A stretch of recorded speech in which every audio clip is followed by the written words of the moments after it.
see, let me start recording. Yeah, this morning, I have some random calls today. So, I look up the news and it's about Mark Zuckerberg calls AR glasses one of the hardest technical challenges of the decades. So, the news is zdnet.com, znet.com. Yeah, so pretty much I want to summarize it. It means that, Facebook, Mark Zuckerberg wants to invent a supercomputer in a frame of glass. And then it's really, really hard because he even wants to detach the phone. Because, like right now, Apple is going to launch their there's AR glass, and then pretty much I would say the AR glass is really, you need to attach to a phone, so it's not really I would say a easy use stuff because you need to attach to your phone, right? But Facebook is pretty much want to invent something that detach to its own device, and then I think another article says that Facebook is going to create explore smart glasses you can control from a glove. So they are going to create another, like, controllable glove instead of, Magic Leap. You need to have attached hardware, and also you need, I think you need two controllers, right? But right now, Facebook is going to integrate a glove and the deviceless AR glass. What do you think of this news? Did you say a device list? Or, Yeah. excuse me, a device list? No, no. I mean, like, not really attached to any phone or computer. It's purely gotcha. AR glass. So the computation will be done on device, on face. Like, Yes. I see. I don't know that I would be the right market for them. I think I'm more in the space of less hardware and more experience. So if gloves are, the stepping stone for them to get the gloveless experience, okay, great first step. But that the end goal should be, again, that lightweight, non, extraneous hardware experience. But I think it's great that you're going to have to, that they're pushing to do that computation on device itself. And so not having a fob. I think that's the way to go. So I'm curious to see what they end up coming out with, and also the experience of signing up for it. I think they've had some woes with Oculus and it needing a Facebook account, otherwise it'll be deactivated. So I hope they kind of switch their tune with that as well. Yeah, and What are your thoughts? yeah, and like Apple is about to launch, I think, an app which let user knows the data of certain app taken from somewhere else. It's like checking out like their privacy. And Facebook was, I look up the news. Facebook doesn't like what Apple is doing right now. Yeah, so it might be very. I think Facebook is probably trying to, occupy this AR VR space. You see, like they are so ambitious. When Apple is going to launch something, and they are going to, be, like the device double superpower, and then lighter. I think this is a hardware competition. Whoever gets the best hardware will get the majority of the audience. And I think a few months ago, I read a report. It seems like there's a chart or data chart. Right now, it seems like Nreal is probably people like people think that Nreal right now is a pretty good hardware device for AR glass. But in the future, in the future, once Apple launched their AR glass, they will dominate the whole AR industry. But I think Facebook is trying to, because they own Oculus, right? So they are trying to, fight against Apple, which I feel really excited because when I saw the data a few months ago, it was once Apple launched their AR glass, Apple AR glass will dominate the whole industry. But what if Facebook jump in? I think something maybe will happen, right? What do you think? Oh yeah, completely. We saw where my mind goes is when the iPad first came out. Everyone thought, oh, this is just a glorified iPod Touch that's bigger, and that's the only thing it has going for it is this bigger touch screen. But what it did was brought that tabular based experience to the masses. People were comfortable now with this sci-fi experience, right? I mean, it was Minority Report that we saw all this happening, and for us techie geeks, that's like, oh my gosh, we got to have that right now. But a lot of people weren't comfortable with that, and I guess what I'm trying to say is that there are always the people to, I think last show you mentioned, they're not the first to market, but what they do is kind of meditate on the pulse. Yeah. And really try to figure out the problem and what it is. They are not, I would say they are not. They'll be able to bring a sense of normalcy to AR and VR where it's not so weird anymore. And they're also going to show people that it's not just a toy. They're also going to have the platform to be able to develop and what do I want to say? Bring those applications to the device itself. Facebook does have their own marketplace and their app store, I'm sure, but it's nothing like Apple or Google. And so I think that when Apple comes out, they're like, okay, this is real now, and we're going to be able to see that play out through them. It's almost like we need approval from them in order for the world to be like, all right, this is a thing now. Does that make sense? Yeah, right. Yeah, I think Apple is not before Jobs was still, in Apple, right? Still alive, right? Everything Apple did was the first, right? For example, like iPod, digitize the music, and then first personal computer, and then make the font or create a nice interface. Those Apple usually, Apple was the pioneer, but right now it seems like because they want to please the investor. So right now they become really safe, right? They become, I would say, they are not looking for being the pioneer or being the first, but they are looking for to be the best. So whatever they launch, they want to, just be amazing, just be 100% right, right? So before like Google Glass failed. Why? Because I think a lot of people, they just said that, in the past, why the Google Glass failed. Because, for example, right now we always said that, oh, you need to launch fast, like lean startup. We need to launch fast and fail fast so we can learn the experience from it and we get improvement. But as for the Google AR Glass, the reason why is because it's a hardware. Once you launch, it's hard to update, right?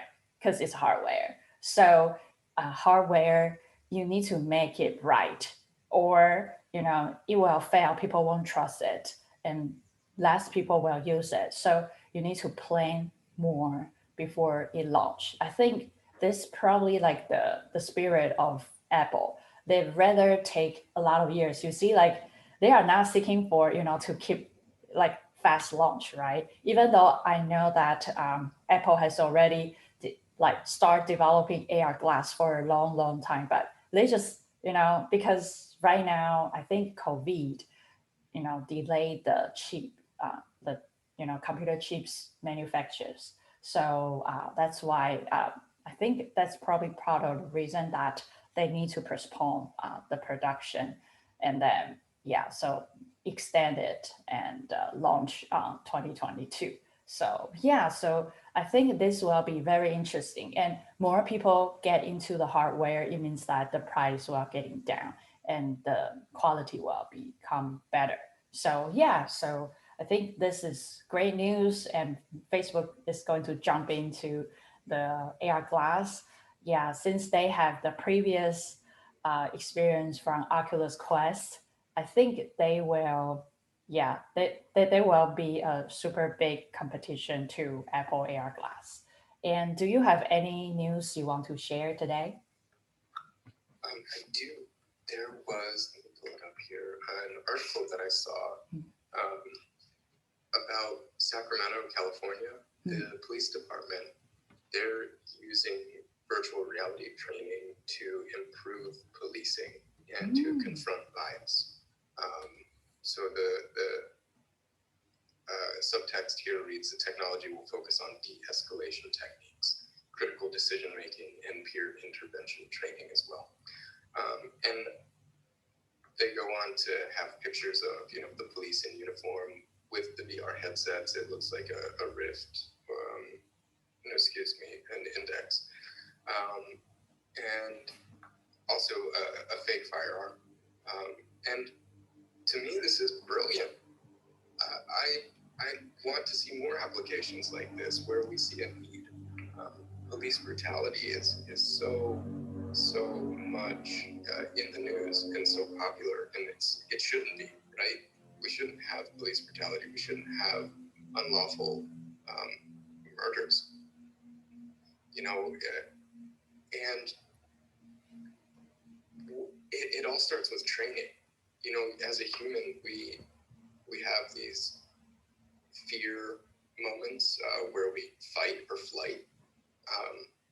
And a lot of the times you get so amped up, in confrontation, and with the police force wanting to be the ones in control, taking control by any means necessary, and whether that's unlawful or not. So to be able to go through the motions, to be able to control your emotions in a virtual reality setting, so you get that muscle memory, so you feel comfortable, so you feel seasoned in a way to not react to the situation, but to respond to it. That's the type of application that I was so thankful to see come out of VR so far. That's going to have an impact. That's really going to help. So it's not as exciting as another piece of hardware, but it's actually what they're really doing with the hardware that matters. So that was the article that I found that I wanted to share today, and you can find it on thegrio.com, THEGRIO.com, and Sacramento using virtual reality training to improve policing and confront bias. Yeah, I think this is very, very interesting. I just opened I just opened the news and I see that yeah, like it's definitely like a really good scenarios. For example, like a military, right? I remember a few days ago, Microsoft just have like $21 billion deals with American military. So pretty much they want to, train the soldiers in the virtual reality world. It can not only save the cost for, creating the actual war, but also it can reduce the injury. And also, there will be some analytics for training, like for individual soldiers. So the soldiers, they can improve because if there's, a data and there's numbers, and it means that you can see that and you can improve. So I think for firefighters, police, and military, and even surgeons, right? Because we don't want the doctors to operate, the patient directly, on their body without prior practice. By using a lot of VR training, doctors can pretty much be prepared in the virtual reality world. Yeah, before operating on the real passion. So I think this is really, really practical, and also it's kind of like in a way that I would say it's a need, not just entertainment. Because a lot of people, when we talk about VR or AR, we think about Snapchat or VR games, but this is really helping the world, and making, helping the police officer, and helping all the other, people working in a dangerous environment. So I think this is, yeah, what VR can do, and what VR can make the world a really, really good place for people working in those dangerous industry. Yeah, what do you think? I think I want to see more of it happening. Computers are and software is, to me,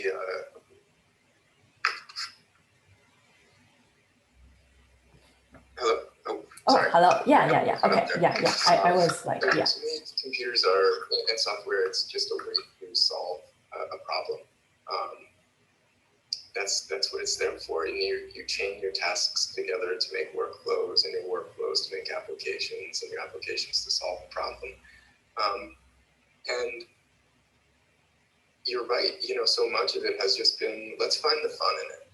Let's do another face morph, or a filter, or whatever, and send it to our friends and family, and that's so fun. And it's a blast doing it. But that only gets you so far. There's that whole other leg of the experience that is actually helping you solve a problem. And in many ways, those faces and whatever may put a smile on your face. And not having a smile on your face all day it might be a problem. So that can definitely solve one. I didn't want to belittle it. But when it comes to firefighting techniques, or surgery training, automotive training, I know these things have already been talked about in the past, and probably were the most immediate needs, especially pointing to a broken down engine and saying, hey, this is the part that needs to be fixed, it's right here, and showing you an overlay of how to do it. You can tap on that overlay to get instructions on how best to install it, or to fix it. Yeah, things like that I just want to see more of. And what's cool is now that VR is getting super high fidelity, these screens are 4K, 8K, you can have that deeper level of immersion where it really does look like someone far away holding a gun, but in reality it's a cell phone that they're holding. So how do you feel that? How do you truly experience that feeling of, oh my gosh, I'm scared for my life, but it's a mistake? And how do you, again, respond accordingly instead of react and just, murder them? I really hope that more police forces undergo this type of training. I think it can be really, really powerful.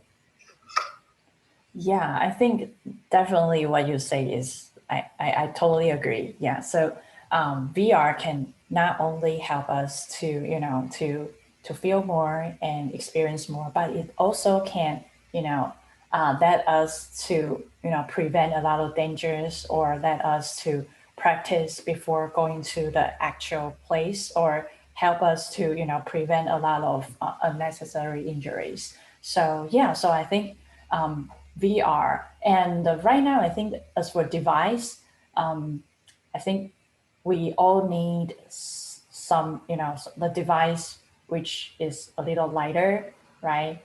Because it's miserable, or like, you need to wear the headset for the whole day. Imagine that it might be too heavy. And also I would say, the interesting thing is that, I don't know whether I think I mentioned long time ago, when I wear, because I am an Asian girl, right? Um, when I wear HTC Vive, I feel much comfortable than when I wear Oculus Quest, because HTC Vive was, developed in Taiwan, right? Or, in Asia, or it's owned by an Asian company. And Oculus Quest is more like, I would say, more American companies. So I remember first time when I wear HTC Vive, I feel like, wow, this is amazing. I feel like so comfortable. Everything just fit perfectly. Like in the demo Zoom in GDC a long time ago.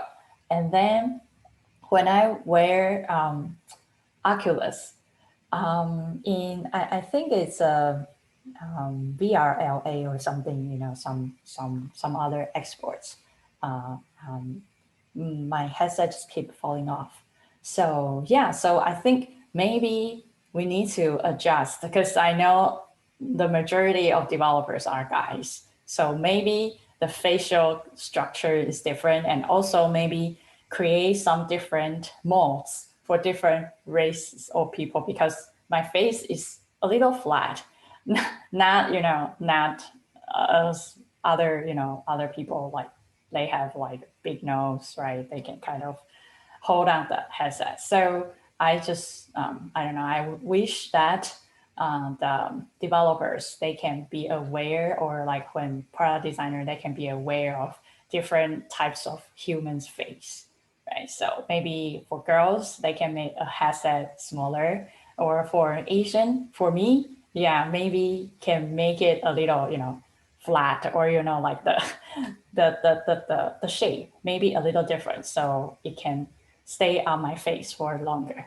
Yeah. So what do you think? Did you have any problems about wearing all those headsets? Not not entirely.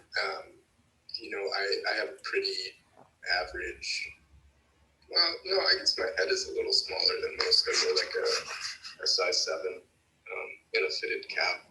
But, I'm 5'10", 5'11", and maybe 145, athletic build. And I didn't have an issue with it falling off my head or anything. But what I found was my high cheekbones allowed for light leaks to come in, so it didn't it didn't totally encompass my vision for the HTC Vive, but the valve index ended up being the best fit for myself. So going back to your question, I think it's going to be a really interesting design challenge, because from a business, you don't want to have, with such an expensive piece of hardware, a small, medium, and large version. That's a lot of overhead. If you have quote unquote one size fits most, and then have add-ons like a cushier padding for the nose bridge for this type of facial feature set, or maybe a wider version, or some ways to customize the fit. That certainly helps the experience, but it's really, really difficult, right? I think the biggest thing right now is the weight. That to me is the first domino that'll kind of like bring the rest of the problems down with them. Is if you get it light enough, you're not gonna really notice it too much. It's like a pair of glasses, right? Some of them are super lightweight and some of them are chunky, but they're none of them are so heavy that you feel fatigued. And so I don't know when we're going to arrive at that mean, but I think it's going to take a lot more research. And it reminds me of when the new AirPods came out. Apple had a trailer about how they designed them. And what they did was look at, I think, 30,000 ear types, and they modeled, maybe 10,000 of them, and understood, okay, here's the different types of AirPods that we have, the hardware. and they placed them in and then tried all these experimentations. I think it's going to take a design studio like that. So yeah, excuse me, in order to help solve the problem of how do we design around kids to parents to elderly to, your facial type versus my facial type. So I don't know that there's an answer just yet, other than we need to do some more design research and make it less weighty. Yeah, you are right. I think, yeah, it's probably too expensive for the company to design like according to different shape, like different styles. It might cost too much money. And yeah, but I think what you say, I totally agree, is like, maybe some add-ons to help you to customize it. For example, I probably need to buy, the nose shell so I can, so I can hold on that heavy headset. Because I think before when I wear Oculus Rift, I couldn't really see anything clearly just because of I couldn't really hold on that headset. So that headset is usually falling off a little bit. So that's why the vision was pretty blurry. I have to guess. It's like you are sitting in a car and outside is like raining really heavily. So that's how I see Oculus Rift.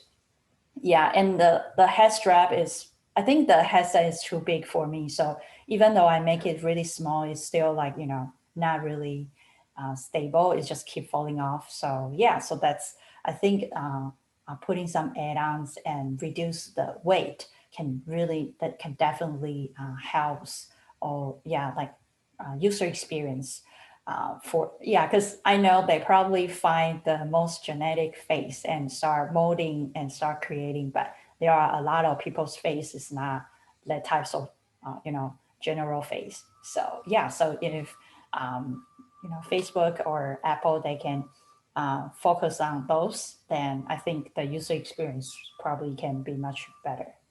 Yeah, cool. Yeah. So any stuff you want to add on, Stefan? No, I think we're just about at time right now. It was great talking with you and hearing the daily news.